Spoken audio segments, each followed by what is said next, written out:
Hello, traders. FX Pip Collector here. Today is Friday, October 11th, and I'm going to be analyzing the US dollar Canadian starting on the monthly, working my way all the way down to the 1 hour time frame for the full top-down analysis.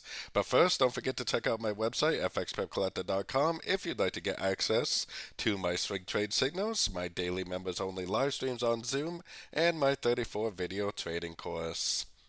So anyways, on the US dollar CAD, I still think this five ways up right here is a wave A. Now, if this is true, then this still should end up going down like this and making a wave C of B, potentially putting us down below these previous lows before it really does go up. Now, the dollar CAD is going up very, very strong right now, so let's take a look at it on the weekly. On the weekly time frame for now, I'm still calling it a wave 2 because it hasn't broken any highs. But the reason why is because this really looks like 5 waves down. This very much looks like 3 waves up.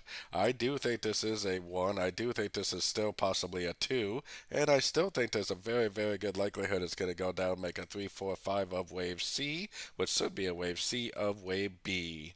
Now, even though that's what I think on the higher time frames, if we go down to the shorter time frames, ever since this thing broke structure to the upside a few weeks ago on the 4 to 8 hour time frame, way back here, I've been looking for longs in an uptrend.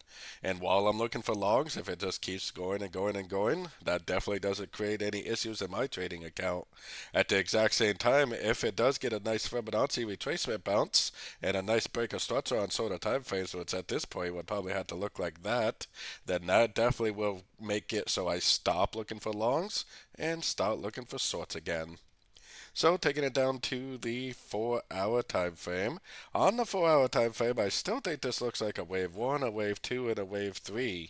That's why I said even if it does turn down, it seems like the next move down would be a wave 4. It should go back up and make a wave 5, which it really doesn't even have to start the wave 4 now. I mean, it could stretch out further. We do have PPI news coming out today, so you would think that this wave 3 trend would end, but I definitely wouldn't sort it to find out because it might not end. It could easily just keep on going up. So going down to the 1 hour time frame. On the 1 hour time frame, still higher highs, higher lows, even on the 1 hour. Most recent structures right here.